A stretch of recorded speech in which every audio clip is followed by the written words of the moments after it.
گەڕان بە دوای کەشتەکەی نۆدا. ئەمڕۆ لەم بەرنمەیەدا هەوڵ دەدەین کە لە بنەچەی ئەو چیرۆکە بگەین و هەروها پەیوەندی کوردیش با چیرۆکەکەەوە دەخینە ڕوو.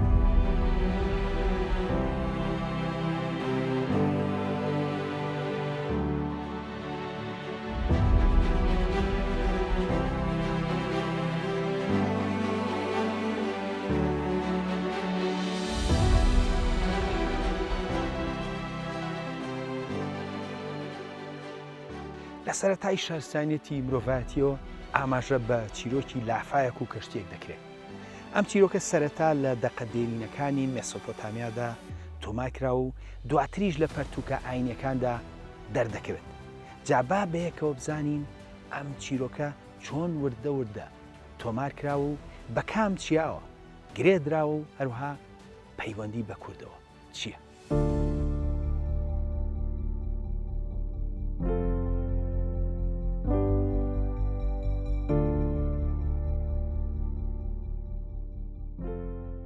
یەکەم جار کە ئاماژە بەم چیرۆکە کراوە لە ناو سۆمەریەکاندا بوو. چیرۆکەکە لەوە دەچێت پێش سەردەمی نووسین بێت و دەماودەم بۆ ئەوانیش مابێتەوە. دواتر چەندین نەتەوەی تر لە ناوچەکە چیرۆکەکی تۆمار کردو. یەکەم دەق لە نزیکی 4300 ساڵ لەمەوبەر لە دەقی ئەریدۆی سەرەتایی دروستبووندا ئاماژە بە لافاوەکە کراوە. دەقەکە باسی سەرەتایی دروستبوون دەکات. هەروەها دەڵێت لافاوێکی گەورە جیهانی گرتەوە. ئەمە کۆنترین دەقە لە مێژوودا کە ئاماژە بە لافاوەکە بکات. دواتر ئەم چیرۆکە لە یەکەم داستانی مرۆڤایەتی داستانی گلگامێشدا تۆماریە. ئەو داستانە کە کۆنترین چیرۆکی ناسراوە لە مێژوودا ئاماژە بە لافاوەکە دەکات. تەمەنی ئەم دەقە 3800 ساڵە. بەڵام کۆپی زۆر کۆنتریشی هەبووە بە نووسین. دەقەکە درێژە و هەمووی وەک خۆی لەم بەرنمەیەدا دانانرێت. بەڵام پوختەی قسەکان ئەمەی خوارەوە. بەپێی داستانی گلگامێش زی و سودرا یاخود ئوتناپشتیم کە ئەو ناوەشی پێدەڵێن پاڵەوانی چیرۆکی لافاوەکە بووە. دەقەکە دەڵێت ئینلیل خوداوەندی زریان دەنگەدەنگ و زیادبوونی ژمارەی مرۆڤ بێزاری کردبوو. ئەوە بەردەوام وای دەکرد کە نەتوانێت بهێت. لە دەقەکانی دواتری گیلگامێشدا هۆکارەکە بەسراوەتەوە بە گوناهی مرۆڤیشەوە. دواتر خوداوەندەکان بڕیاریان داوە لە ڕێگەی لافاوە مرۆڤایەتی لە ناوبەرن.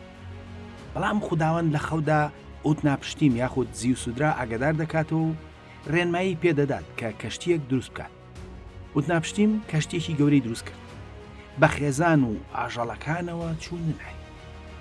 زریانەکە دەست پێ دەکات و لافا و زەوی دادەپۆشێت و بۆ 7 ڕۆژ و 7 شەو بەردەوام دەبێت. بۆ ئەوەی بزانرێت کە لافاوەکە کۆتایی هاتووە و زەوی دەرکەوتووە، یەکەم جار کۆترێک بەرەڵا دەکرێت کۆترەکە دەگەڕێتەوە، واتە ئەرزی نەبینی. ئەمجا پەرسێرکەیەک دەنێرێت، ئەویش بە هەمان شێوە. دواتر قەڵەڕەشکەیەک دەنێرێت کە قەڵەڕەشکەکە ناگەڕێتەوە، واتە زەوی دەرکەوتووە و لافاوەکە بەرەو کۆتایی دێت. دوایی کە ئاوی لافاوەکە کەم دەکات، کەشتیەکەی لەسەر شاخێک دەگیرسێتەوە. ئوتناپشتیم گیانلەبەران ئازاد دەکات و قوربانی بۆ خوداوەند دەکات و ئەو هاوسەرەکەی لەلایەن خوداوەندەکانەوە نەمریان پێدەبەخشێت. وەک سەرنجرا ئەم چیرۆکە لە سەرەتای شارستانیەتی مرۆڤایەتیەوە تۆمارکراوە. بەڵام لەبەر دێرینی چیرۆکەکە لە ناو نەتەوەکاندا پاڵەوانی چیرۆکەکە ناوی بە شێوەی جیاواز تۆمارکراوە. سەرەتا بە شێوەی زی و سودرا و ئەمجا دەبێتە ئوتناپشتیم و دوای ئەوان هەردووکیان ئەمجا ناوی نوح دەردەکەوێت. بەڵام هەر لە سەرەتاوە ئەم چیرۆکە بە چیایەکەوە بەسرا و ناوی چیاکە لە سەرچاوەکاندا تۆمارکراوە.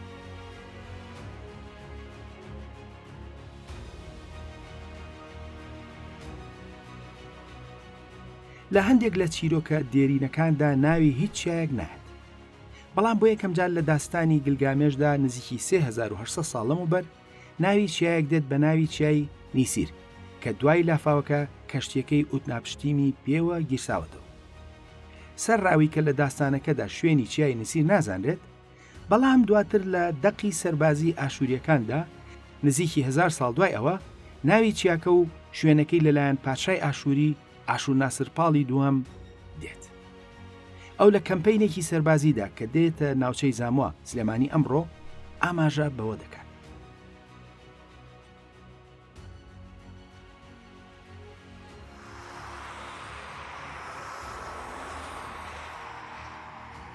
نزیکی 2900 ساڵەوە بەر پاشای ئاشووری ئاشوور ناسرپاڵی دوو دێتە ئەم دەربەنە دەربەنی بازیان کە ئەو بە بابایت ناوی دەهێنێت.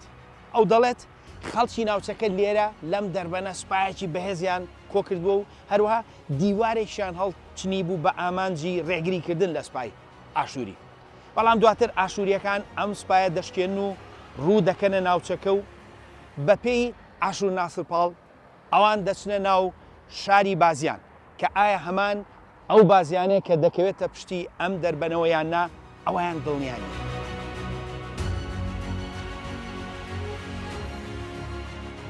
سوپای ئاشووری ماوەیەک لە پشتی ئەم دەربەنەوە دەمێننەوە. دواتر ڕوو دەکەنە ناوچەی چایەکی سەخت بە ناوی چای نیسیر. پاشای ئاشووری دەڵێت خەڵکی ناوچەکە بە نیسیر دەڵێن کینیبا. ئەو دەڵێت پێش من کەس ئەم ناوچانەی نەبینی بوو. پاشا ئاشووری مەبەستی لەوەیە پێش ئەو پاشا ئاشووریەکان هیچیان نەهاتبوونە ئەو ناوچانە.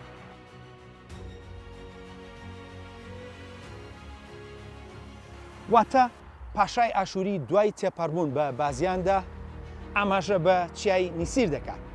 دەبێتەوە بمان بیر نەچێت کە چیای نیسیر ئەو چیایە کە لە کۆنترین چیرۆکی مێژووی مرۆڤایەتیدا چیرۆکی گلگامێشدا ئاماژەی پێکراوە وەک شوێنی گیرسانەوەی کەشتیەکە دوای لافاوەکە. پاشای ئاشووری لەم کەمپینە سەربازیدا چەند جارێک ئاماژە بە چیای نسیر دەکات کە دوای تێپەڕبوون بە بازیاندا ئاماژەی پێ دەکات.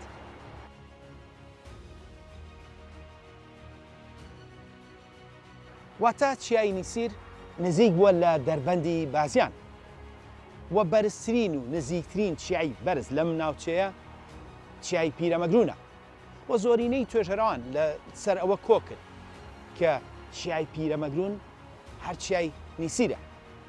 واتە ئەو چیای نسیرەی کە لە دەقا کۆنەکانی مێسۆپۆتامیادا ئاماژەی پێکراوە چیای پیرەمەگرونە.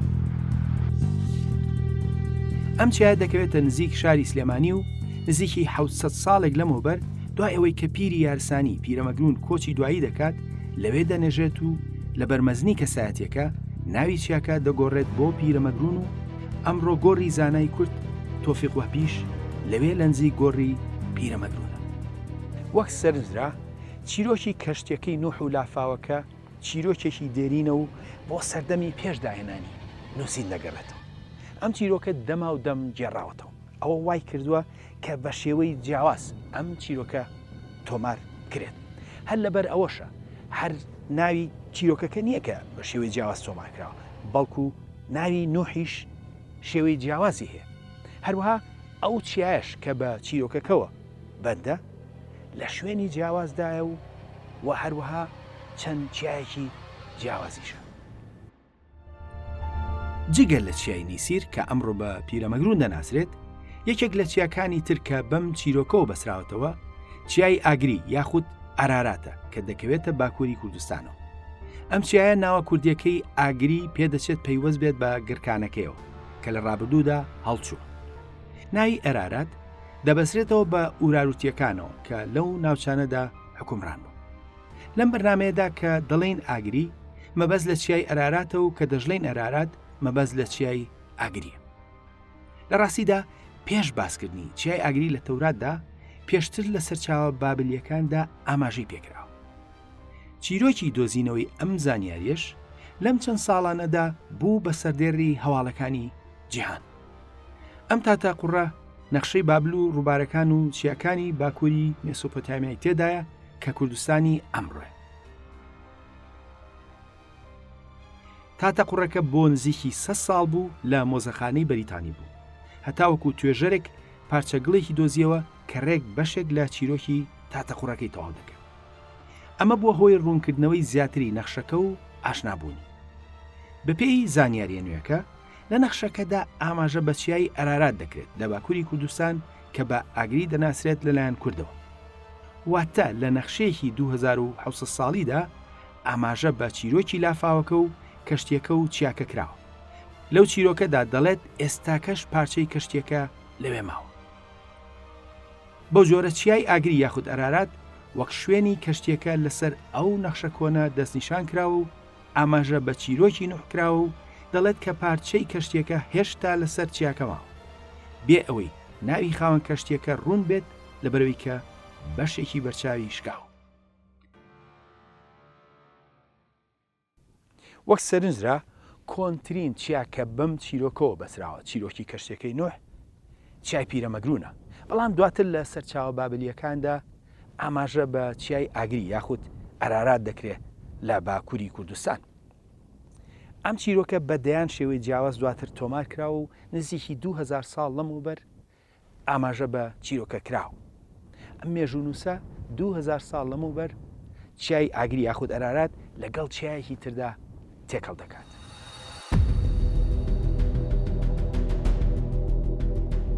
مێژوونووس جۆزیفۆس نزیکی 2000 ساڵ لەمەوبەر ئاماژە بەم بابەتە دەکات و دەڵێت ئەرمەنیەکان ئەو شوێنە بە شوێنی دابەزین ناو دەبن لەبەرەوەی کە کەشتیەکە لەو شوێنە ڕزگار کرا تا ئەم ڕۆژ پاژماوەکەی لەوێ لەلایەن خەڵکی ئەوێەوە نیشان دەدرێت.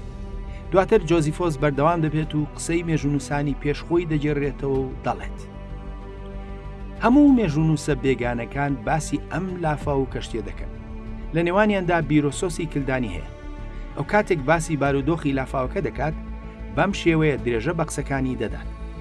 دەوترێت هێشتا پاژماوەی کەشتیەکە لە ئەرمینیا ماوە لە شاخی کۆردیان و هەندێک کەس پارچەی قیری کەشتیەکە دەبن بە شێوەیەکی سەرەکی وەکو چاوەزار بۆ پاراستن لەشتی خراپ بەکاری دێن. واتە 2000 ساڵ لەمەوبەر جۆزیفۆس لە زمانی مێژوونووسی کلدانی سەدەی سێمی زاینی بیروسوس دەگێڕێتەوە کە کەشتیەکە لە ئەرمینیا لە چیای کوردیان گیرساوتەوە و پاژماوەی ماوە. ئەبێت ئەوە بزانرێت کە لە سەدەی یەکەمی پێشزاین و لە سەردەمی تیگرانی گەورەدا دەسەڵاتی ئەرمینیەکان تا دەریای سپی و وڵاتی سووریایی ئەمڕۆ دەڕۆیشت. لەبەرەوە زۆرجار لەو سەردەمەدا خاچی دەرەوەی ئەرمینیا بە ئەرمینیا تۆمار کراوە. بۆ جۆرە جۆزیفۆس ناڵێت چیای ئەرارات بەڵکو دەڵێت چیای کوردیان لە ئەرمینیا. کوردیان لە مێژوودا ناوچەی جەزیرە و بۆتانە. ناوە دێرینەکەی بە کوردی و یۆنانی کوردیان مانای وڵاتی کورد دەدات. ئەو ناوە لە سەرچاوە ئارامیەکاندا بە بێتقاردوو تۆمار کراوە کە ڕێک وەرگێڕاوی ناوی کوردیانە. لە ناوچەی کوردیان یاخود جەزیرە و بۆتان چیای جوودی هەیە کە ئەمڕۆ دەبەسرێتەوە بەو چیرۆکەوە. واتە 2300 ساڵ لەمەوبەر چیاکە بە چیای کوردیان لە جەزیرە و بۆتانەوە ئاماژەی پێکراوە. کەواتە ئەم چیرۆکە بە سێ چیای جیاوازەوە بەسراوەتەوە. یەکەمیان چیای پیرەمەگرون کە بە نسیر دەناسرا، دووەمیان چیای ئاگری یاخود ئەرارات و سێمیان چیای جوودیە. ئەم سێ چیای هەرسێکیان لە کوردستاندا، دوانیان لە باکووری کوردستان و ئەوەی تریشان لە باشووری کوردستان. ڕاستە یەکەم چیا پیرەمەگرونە کە بە لافاوکەوە بەسراوەتەوە. سەرڕایەوە لە دەقەکانی دواییدا ناوی نامێنێت و چیرۆکەکە لە نێوان چیای ئەرارات یاخود ئاگری و چیای جوودیدا دەبێنێتەوە. هەندێک بەڵگەی شوێنەواری پشتگیری لە چیای جوودی دەکەن. لە پەرتووشی پیرۆزی تەلمودی بابلی جوەکاندا ئاماژە بە پاشای سەنحاریب دەکرێت و دەڵێت ئەو ڕۆیشت و بەشێک لە تەختەی کەشتیەکەی نوحی دۆزیەوە. ئەو گوتی دەبێت کە خوداوەندێکی مەزن بێت کە نوحی لە لافاوەکە ڕزگار کردو. چیرۆکەکەی تەلمود سەنحاری دەبەستێتەوە بە چیرۆکی کەشتێکە. ئەمڕۆ پەیکەری سەنحاریب لەسەر چیای جوودی لە باکووری کوردستان پاژماوەکەی ماوە. واتە ئەو چیرۆکی کە تەلمود ئاماژەی پێ دەکات لەگەڵ بەڵگە شوێنوارەکاندا یەک دەگرێتەوە. هەروەها ئەوە دەسەمێت کە ئەم چیرۆکە لە سەردەمی ئاشووریەکانیشدا چیرۆکێکی دێرین بووە و دەما و دەم گێڕاویانێتەوە. وەک دەبینێت ئەم چیرۆکە دێرینە و بە شێوەی جیاواز گێڕاوەتەوە و لە ناو شارستانە دێرینەکاندا ئاماژە بەوە دەکرێت کە پارچەی کەشتێکە ماوە و خەڵک دەتوانێت بیبینێت. بەڵام بەڕاستی ئایا پارچەی کەشتێکە بینراوە؟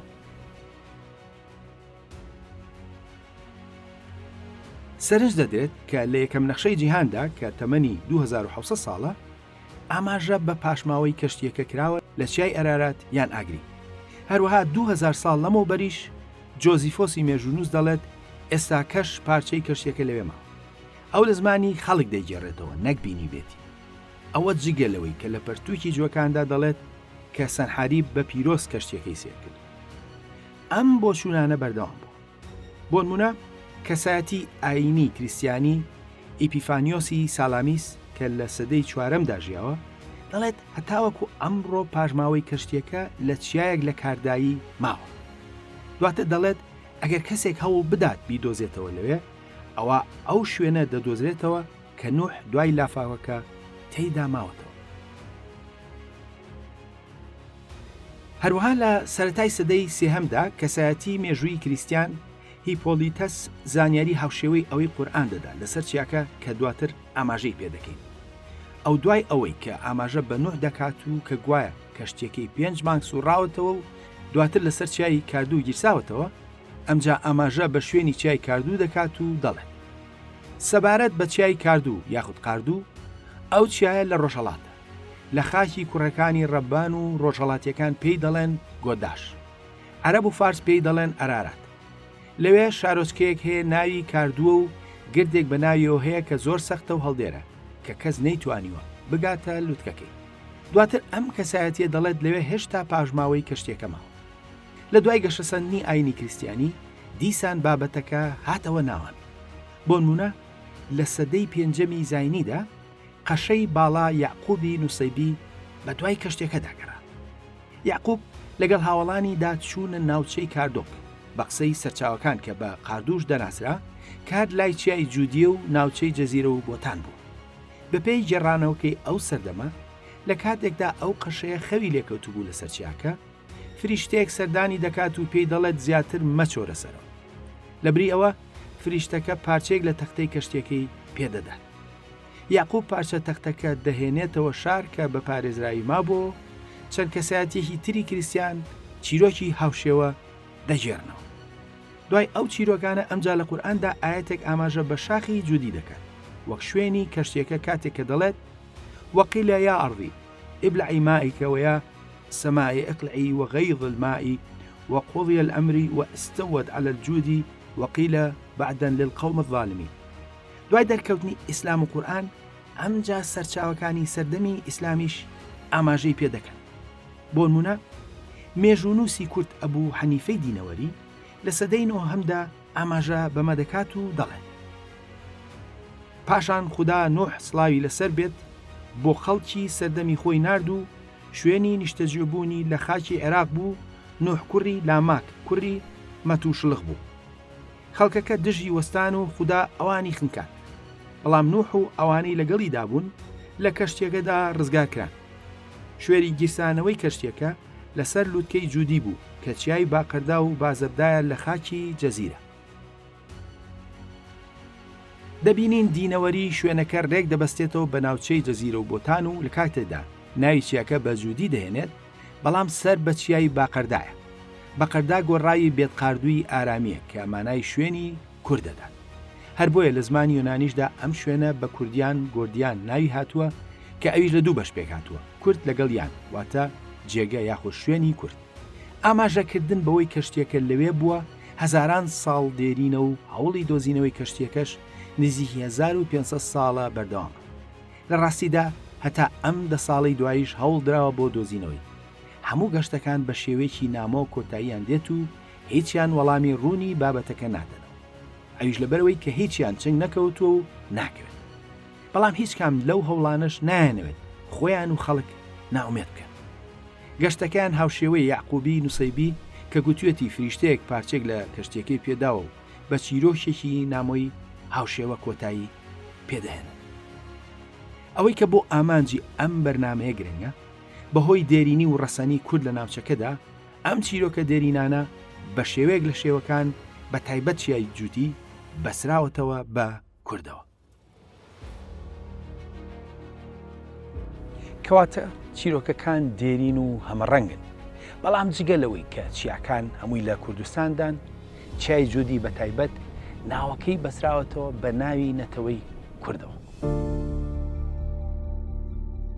وەک بینیمان هەر سێ چیاکە لە ناو خاکی کوردستاندا. لە ڕاستیدا چیای جوودی لە سەرەتای شارستانیەتەوە بەسراوەتەوە بە نەتەوەی کوردەوە. با سەرەتا لە جۆرج سەیلەوە دەست پێ بکەین کە ڕۆژهەڵات ناسێکی بەریتانی بوو لە ساڵی 1690دا لەدایک بوو.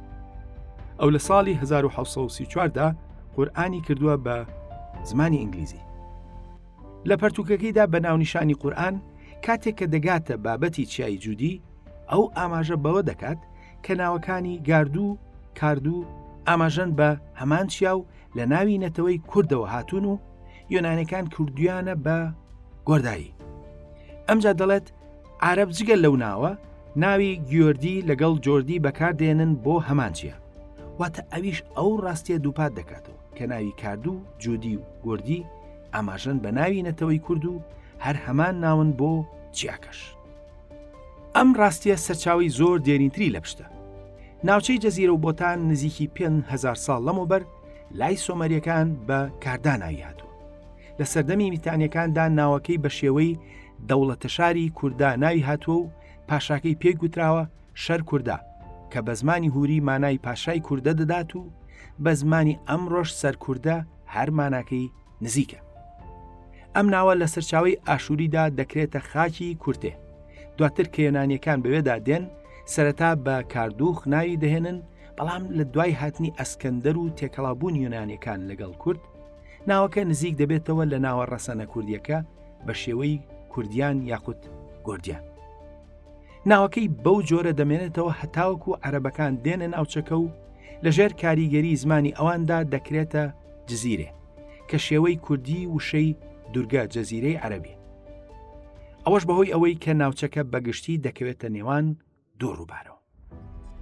وەک سەرنجرا ناوی جوودی لەلایەن توێژەرانەوە بەسراوەتەوە بە ناوی نەتەوەی کوردەوە و شێوە جیاوازەکانی جوودی، گودی، کاردوو، قادوو چەند شێوەیەکی تریش لە کاتێکدا کە ئاماژەن بە چیاکە و ناوی چیاکەن لە هەمان کاتدا ناوی نەتەوەی کوردیشن.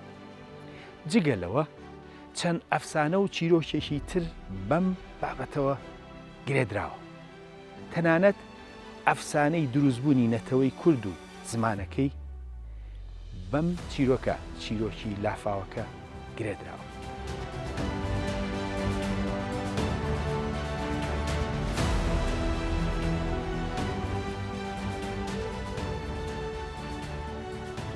سەرچاوە ئیسلامیەکانیش بەشێکی تری ئەم چیرۆکە دەجێرنەوە. گەڕۆکی ئیسلامی یاقوتی حەمەوی کە نزیکی 700 ساڵ لەمەوبەر دێتە سنجار و لە ئاماژە بەو شارەدا دەڵێت. شارێکی بەناوبانگە لە ناوچەکانی جەزیرە 3 ڕۆژ لە مسڵ دوورە، لە دامێنی چیایەکی بەرزدا هەڵکەوتووە. دەڵێن کەشتی نوح سەلامی خوای لێبێت کاتێک پێیدا تێپەڕی بەر چیاکە دەکەوێت. نوحیش فەرمووی ئەمە ددانی چیاکەیە کە بەر ئێمە کەوتووە، بۆیە ناوی لێنرا سنجار. من ئەمە پژڕاز ناکەمەوە، خوددا باشتر دەزانێت، بەڵام خەڵکی ئەم شارە گەورە و بچووک ئەم چیرۆکە دەزانن و دەجێرنەوە.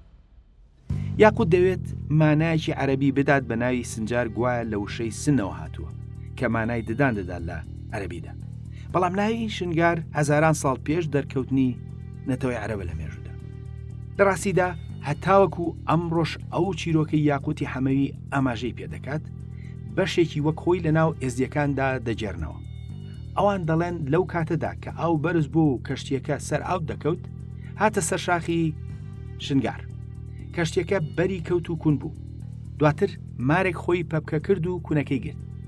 ئەمجا کەشتیەکە جوڵەی کرد و لە لای شاخی جوتیەوە گیرسایەوە. ئەمڕۆ وێنەی گەورەی ئەم چیرۆکە لای ئێزدیەکان وەک خۆی کێشراوەتەوە. ئەم چیرۆکە بە شێوەی تریژ نەتەوەی کوردی پێوە بەسراوە. ئەفسانەی بەستنەوەی بنەچەی کورد بە نوحەوە جاران لە ناو خەڵکی کووردا باو بووە. گەڕیدە و دیبلۆماسی بەریتانی سەر جۆن ماکدۆناڵد کێنیر لە ساڵی 1813دا لە پەرتوکەکەیدا دەڵێت کوردەکان شانازی بەوە دەکەن کە بەرەی یەکەمی نوحن.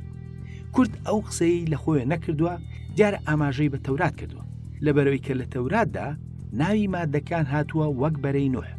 تەورات دەڵێت دوای ئەوەی نوح تەمەنی بووە 500 ساڵ دەبێتە باوکی شەم و حام و یافس. ئەمجا تەورات دەڵێت کوڕەکانی یافس بریتیبوون لە گۆمێر، ماگۆک، مەددای کە میدە، جاڤان، تۆباڵ، میشێک و تیراس.